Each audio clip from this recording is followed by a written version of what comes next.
Hello बच्चा लोग, तो आप सभी का स्वागत हमारे इस चैनल रेल वाले भैया में। और मैं फिर से ला चुका हूँ आप सभी के लिए एक धमाकेदार सेशन और एक धमाकेदार crash course railway group D के लिए। जो दोस्तों आपके आने वाले रेलवे ग्रुप डी एग्जामिनेशन के दोस्तों ये जीके जीएस की जो ये कोर्स है दोस्तों आपके लिए बहुत ज़्यादा इंपॉर्टेंट होने वाला है। क्योंकि दोस्तों इस कोर्स में आप सभी को, चाहे वो हिस्ट्री का हो, चाहे वो पॉलिटी का हो, चाहे वो इकोनॉमिक्स का हो, चाहे वो दोस्तों इंडियन पॉलिटी को, चाहे वो दोस्तों आप सभी के लिए करंट अफेयर्स का टॉपिक हो या फिर जनरल साइंस हो, जितने भी टॉपिक्स है दोस्तों रेलवे ग्रुप डी की एग्जामिनेशन के लिए सभी सिलेबस के सारे जो टॉपिक्स हैं हम लोग कवर करेंगे इस क्रैश कोर्स में। आपको जैसा कि पता है दोस्तों कि अभी 2 महीने ही ऑलरेडी बचे हैं दोस्तों रेलवे ग्रुप डी एग्जामिनेशन के लिए। और जहां से जहां तक हो सके दोस्तों हम लोग जो है फैक्ट के रूप में दोस्तों पढ़ेंगे और कुछ एमसीक्यूज भी देखेंगे जो कि आपके आने वाले ग्रुप डी एग्जामिनेशन के लिए बहुत ज़्यादा इंपॉर्टेंट होने वाले हैं।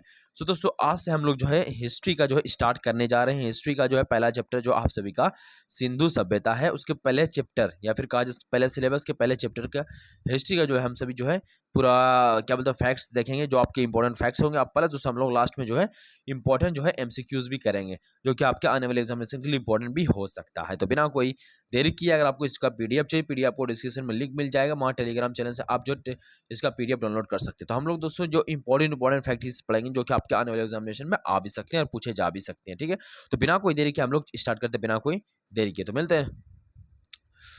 जैसा कि आप सभी यहाँ देख लेते हैं सिंधु घाटी सभ्यता। जैसा कि जान रहे हैं दोस्तों कि सिंधु घाटी सभ्यता जो है आप सभी, जिसे हम सभी के हड़प्पा सभ्यता के नाम से भी जानते हैं, जैसा कि आप सभी जानते हैं, ठीक है, दुनिया की सबसे प्राचीन शहरी सभ्यताओं में से एक थी। और यह आज से लगभग जो है 4500 या 5000 साल पहले यानी कि 2500 ईसा पूर्व और 1700 ईसा पूर्व सिंधु नदी और उसकी सहायक नदियों के किनारे विकसित हुई। याद रखना आप सभी को कि सिंधु घाटी सभ्यता जो है जिसको हम लोग हड़प्पा सभ्यता भी कहते हैं और ये दुनिया की सबसे प्राचीन शहरी सभ्यताओं में से एक थी। याद रखना कि सिंधु घाटी सभ्यता जो है शहरी यानी नगरीय सभ्यता था। ठीक है, और लगभग 45 से लेकर 5000 साल पुरानी ये सभ्यता थी। और लगभग इसका जो डेट आप मान सकते हैं 2500 ईसा पूर्व से लेकर 1750 ईसा पूर्व तक समझ सकते हैं दोस्तों। और ये जो है सहायक नदी जो इसकी जो थी वो किसकी, सिंधु नदी के किनारे बसी हुई थी। ठीक है, रखना आपसे। ठीक है, और अब बात करें तो आगे कुछ पॉइंट्स की, तो इसकी सबसे बड़ी खास बात यह है कि इसकी विकसित शहरी योजना थी, यानी कि जो इसकी जो योजना थी यानी इसमें जो विकसित हुई थी वो बिल्कुल शहर की जैसी थी। ठीक है, और यहाँ के शहर जो वो ग्रिड पैटर्न पर बने हुए थे। ठीक, ग्रिड पैटर्न पर बने हुए थे। ठीक, जिसमें सड़कें एक दूसरे को समकोण काटती थी, यानी कि इस तरह से काटते, समकोण त्रिभुज आप लोगों को पता है उस तरीके से काटती थी। ठीक है, और घर जो पक्की ईंटों के बने होते थे, लगभग आप लोगों ने मोहनजोदड़ो मूवी में देखा भी होगा उसका सीन। ठीक है, लगभग हर घर में एक स्नान घर होता था। याद रखना आप सभी को कि हर घर में यहाँ एक स्नान घर होता था, शौचालय भी होता था, काफी विकसित था वो, याद रखना। ठीक है, अब इसकी कुछ प्रमुख विशेषताएं हम लोग देख लेते हैं क्या है प्रमुख विशेषताएं। तो सिंधु घाटी की जो प्रमुख विशेषता है, पहला क्या है, नगर नियोजन यानी कि अर्बन प्लानिंग। ठीक है, शहर जो 2 भागों में बटे होते थे, एक ऊंचा हिस्सा जिसे दुर्ग यानी सिटाडेल कहते थे और निचला हिस्सा जहां आम लोग रहते थे। ठीक है, यानी कि ऊंचा हुआ हिस्सा जो दोस्तों जहां रहते थे दुर्ग लोग, ऊंचा हिस्सा को दुर्ग कहते थे जहां जो है वो बढ़िया आदमी रहा करते थे और निचले हिस्से में दोस्तों आम लोग रहते थे। यहाँ की जल निकासी प्रणाली दुनिया में सबसे उन्नत यानी कि जल निकासी काफी इसकी बेहतर थी। ठीक है, ये तो नगर नियोजन की बात हो गई। अब कृषि की बात की तो कृषि दोस्तों सिंधु घाटी के लोग दोस्तों गेहूं की खेती किया करते थे, जौ की खेती किया करते थे, कपास की खेती किया करते थे, राई की खेती किया करते, मटर की भी उगाते थे। सोच सकते थे ये सबकी खेती। अब दुनिया में कपास उगाने वाले पहले लोग थे, याद रखना है। ठीक, कृषि में आपको याद रखना है कि दुनिया के पहले कपास उगाने वाले लोग जो है यही लोग थे, याद रखना आप सभी को। ठीक है, आगे बढ़ते अगला देख लेते क्या है बच्चों।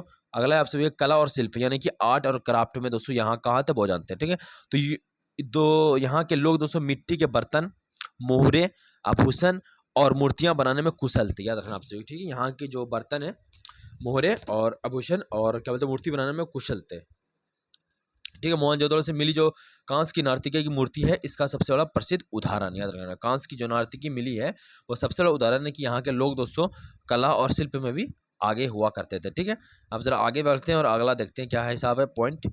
तो अगला पॉइंट पर अब बात है बिजनेस के ऊपर में दोस्तों। बिजनेस का इसको जो दिया हुआ है, तो बिजनेस क्या है, व्यापार जो है इसका, व्यापार जो है दोस्तों इनका व्यापार जो है मेसोपोटामिया यानी कि आधुनिक इराक यानी कि अभी का जो इराक है उस समय मेसोपोटामिया पाया जाता था, उस समय तक फैला हुआ था। ठीक है, मोहरे यानी कि सील और जो स्टेटाइट यानी से खड़ी पत्थर से बनी होती थी, यानी कि जो इसके ट्रेड करने का जो जरिया था और कि जिससे वो ट्रेड किया करते थे वो मोहरे थी और दूसरा सेक खड़ी थी। ठीक, जिसे स्ट्रीट टाइप भी बनी हुई थी, ठीक है, व्यापार में इस्तेमाल की जाती थी, ठीक है। इन पर जानवरों के चित्र और एक ऐसी लिपि अंकित थी जिसे आज तक पढ़ा नहीं जा सका, ठीक है।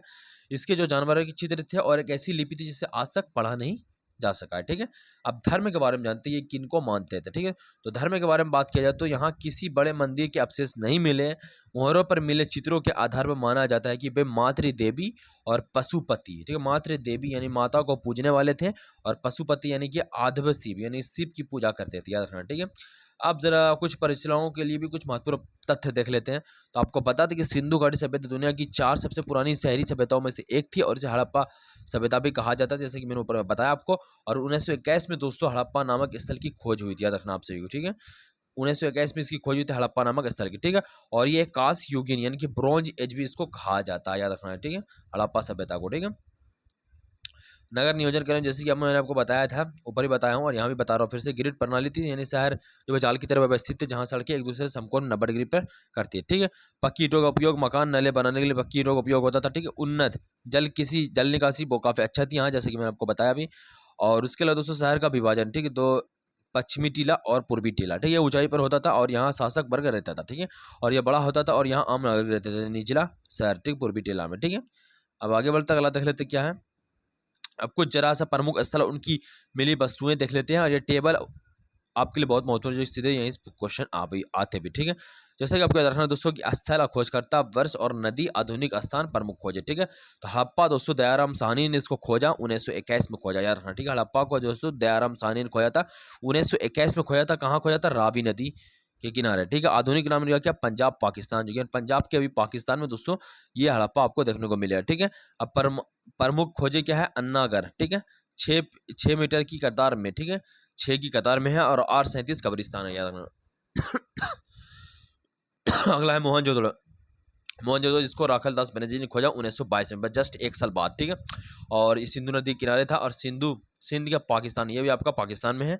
और इसमें क्या खोजा गया, विशाल स्नानघर, आकाश की नर्तकी और पशुपति मुहर, याद रखना, ठीक है। भी अगला क्या है, लोथल, ठीक है। लोथल जो है आपका किसने खोजा, एस आर राव ने खोजा 1954 में खोजा, याद रखना, ठीक है। 1954 में दोस्तों लोथल ने दोस्तों इसको खोजा और ये भोगवा नदी किनारे है और ये गुजरात हमारे देश भारत में, ठीक है। बंदरगाह इसे गोदी बड़ा बंदरगाह, ठीक है, चावल के दाने और अग्निकुंड मिले हैं यहाँ, ठीक है, आग जलाने वाला कुंड। अगला है कालीबंगा। कालीबंगा को दोस्तों अमलानंद घोष यानी कि बस जस्ट 1951 में इसको पहले खोजा गया। घग्गर नदी किनारे स्थित है, राजस्थान भारत में ये स्थित है। जूते हुए खेत और अग्निकुंड इसमें भी मिले हैं और काले रंग की चूड़ियाँ भी मिली है इसमें, ठीक है। अब आगे बढ़ता अगला क्या है, धोलावीरा, ठीक है। धोलावीरा को JP जोशी या फिर RS बिष्ट दोनों मिलकर खोजा थे। 1968 में खोजा, 1990 में इसकी खोज की है। लूनी नदी किनारे ये स्थित है, गुजरात और भारत में स्थित है। उन्नत जल प्रबंधन प्रणाली और 3 भागों में बांटा शहर इसमें देखने को मिला, ठीक है, धोलावीरा में, ठीक है।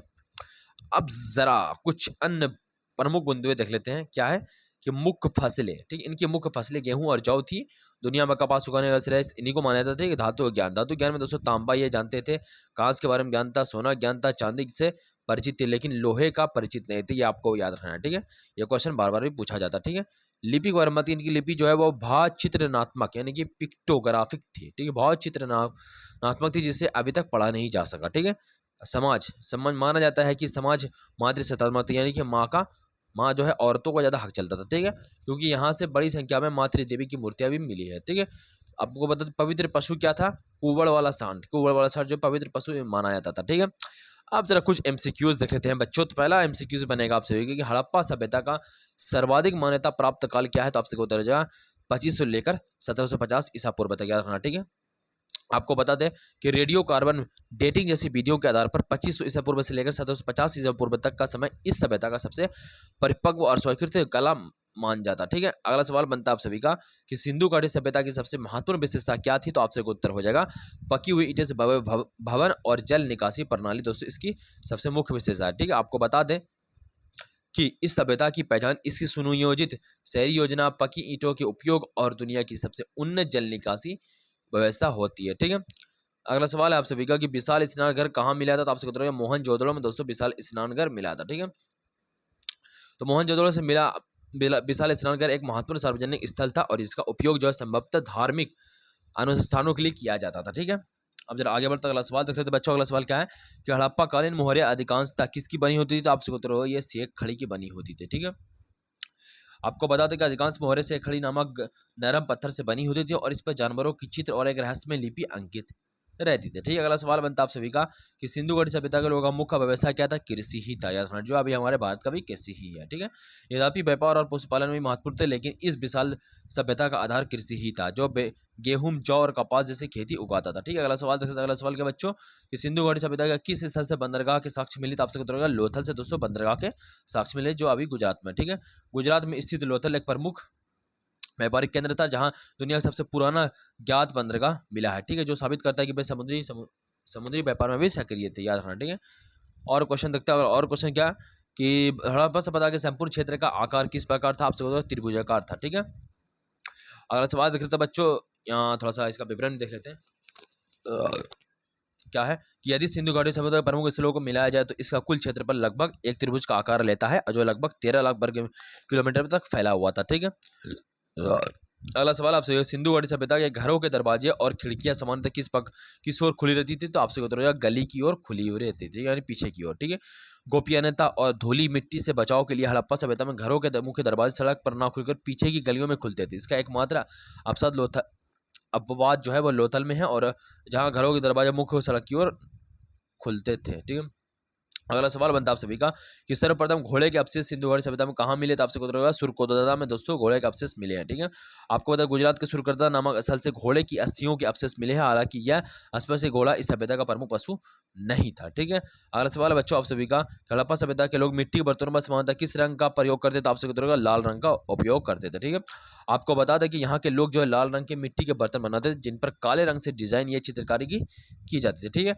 अगला सवाल आप सभी का कि सिंधु घाटी के लोग किस में विश्वास करते थे? आपसे उत्तर होगा मातृ शक्ति यानी मदर गॉडेस में विश्वास करते थे। ठीक है, आप सभी को बता दें कि हड़प्पा सभ्यता से बड़ी संख्या में नारी की मिट्टी की मूर्तियां यानी कि टेराकोटा मिली है, जिसे अनुमान लगाया जाता है कि समाज जो है मातृ सत्तात्मक थी और वे मातृ शक्ति की पूजा करते थे। ठीक है, अगला सवाल बनता है आप सभी कि चंदहुलुलुओं के उत्खनन का निर्देशन किसने किया था? तो आपसे उत्तर होगा JH के मैके ने दोस्तों चंदहुलुलुओं के उत्खनन का निर्देशन किया था। ठीक है, आपको याद रखना। ठीक है, चंदहुलुलुओं की खोज जो है 1931 में बच्चों NG मजूमदार ने की थी, लेकिन इसके उत्खनन का कार्य जो 1935 और 36 में JN के मैके नेतृत्व में हुआ था, और यह स्थल मैनकेबिट्स के बनाने के कारखाने के लिए प्रसिद्ध था। ठीक है, अगला सवाल देख लेते हैं। अगला सवाल क्या है बच्चों आप सभी का? अगला सवाल है कि किस हड़प्पा कालीन स्थल से युगल समाधान यानी कि डबल बुरियल का साक्ष्य मिला था? आपसे उत्तर होगा लोथल में। दोस्तों ये देखने को हमसे मिलेगा युगल समाधान। ठीक है, आपको बता दें गुजरात के लोथल से 3 युगल शवाधान के साक्ष्य मिले, जिसमें जहां स्त्री और पुरुष को एक साथ दफनाया गया, और इसे कुछ इतिहासकार सती प्रथा का एक प्रारंभिक रूप भी मानते हैं। याद रखना। ठीक है, अगला सवाल बनता है बच्चों आप सभी का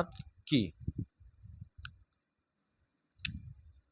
अगला सवाल आप सभी को बनता है कि हड़प्पा सभ्यता के किस स्थल को सिंध का नक्सलिस्तान यानी कि बाग कहा जाता है? सिंध का बाग कहा जाता है, यानी कि ओसिस ऑफ सिंध कहा जाता है। आपसे उत्तर हो जाएगा मोहनजोदड़ो को। ठीक है, आपको बता दें कि मोहनजोदड़ो सिंध नदी के किनारे एक बहुत ही उपजाऊ और समृद्ध क्षेत्र में था, जिसके कारण इसे सिंध का बाग या नखलिस्तान भी कहा जाता है। याद रखना आपसे। ठीक है, अगला सवाल देख लेते हैं। अगला सवाल क्या बच्चों? तो टोटल दोस्तों इतने सवाल थे जो कि आपके आने वाले ग्रुप डी एग्जामिनेशन से क्या बोलते हैं मोहनजोदड़ो यानी कि सिंधु घाटी सभ्यता से पूछे जा सकते थे, और दोस्तों मैंने सारे फैक्ट भी आपको करा दिए। तो मिलते हैं नेक्स्ट क्लास में, तब तक के लिए बाय। अगर आप लोगों ने अभी तक हमारे चैनल सब्सक्राइब नहीं किया, जिसका नाम दोस्तों रेल वाले भैया, जरूर हमारे चैनल को सब्सक्राइब करें। तो मिलते हैं नेक्स्ट वीडियो, तब तक के लिए बाय दोस्तों।